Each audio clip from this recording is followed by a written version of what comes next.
Isang mapagpalang gabi po sa lahat ng Pilipino, saan man po kayong panig ng mundo.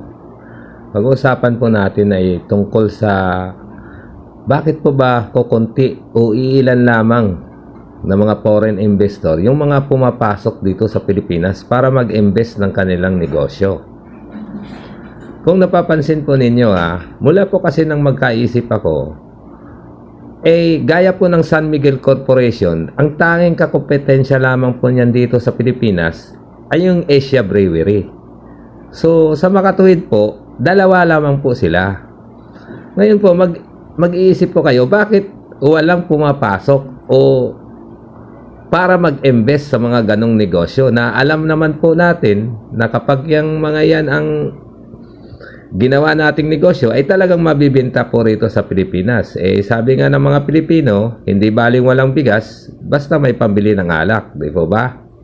Yan po yung tanong dyan na bakit kokonti o iilan lamang ang mga foreign investors sa Pilipinas na pumapasok.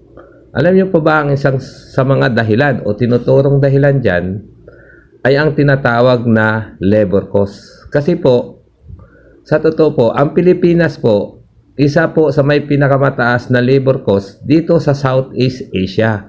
Yan po ang dahilan kung bakit walang gaanong pumapasok na mga foreign investor.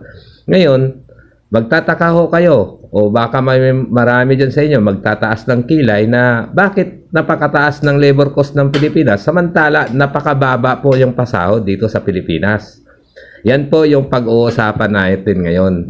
Magsa-shoutout muna ako Shoutout dyan kay Jonathan Rengor, Christopher Hoyo, Cards Cojano, Henry Kumaling, Boboy Pases, Adrian Caranto, kay Ate Martina, Ate G, Bernadette Sangkap, William Marquez, Nestor Marquez,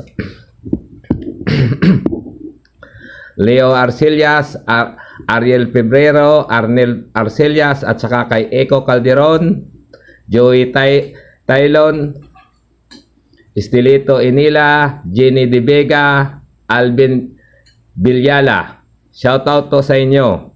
Ngayon po, doon po tayo, pagbabalik na po tayo, pag-usapan po natin yung kung bakit nga po na napakataas ng labor cost ng Pilipinas kumpara po sa mga karatig bansa natin dito sa Southeast Asia.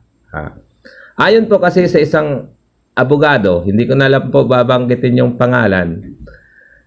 Dito po kasi daw sa Pilipinas, pag nagtayo ka ng isang kumpanya o isang pabrika dito sa Pilipinas, ay napakarami ang hinihinging requirements bago ka makapagpatayo ng isang kumpanya. Lalo-lalo na po yung mga permit na hinihingi ng gobyerno. Yan po ay napakarami. Kaya yan po yung isang dahilan kung bakit na umaayaw yung mga foreign investor. Dahil po yan sa napakaraming requirements. Isa po sa mga dahilan dyan kung bakit lumalaki ang tinatawag na labor cost dito sa Pilipinas. Dahil po, sabi nga po ni attorney,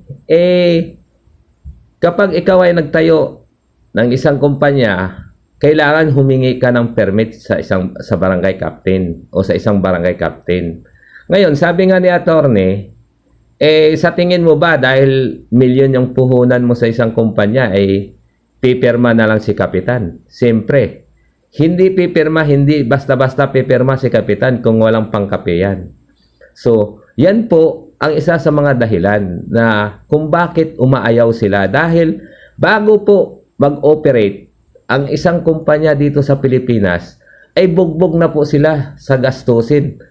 Milyon na po ang papakawalan nila bago ho sila makapag-comply doon sa mga permit na yon. Kaya yan po ang talagang isa sa mga dahilan kung bakit umaayaw ang mga foreign investor na mag-invest dito sa Pilipinas. Kaya yan din po ang dahilan kung bakit maraming mga Pilipino yung nangingibang bansa na lamang dahil nga sa kulang ang mga investment dito sa Pilipinas. Sana po may matutunan po kayo doon sa mga sinasabi ko Sa mga hindi po na siya shoutout pala mag-comments na lang po kayo para ma-shoutout ko po kayo sa mga susunod kong video. Hanggang dito na lang po.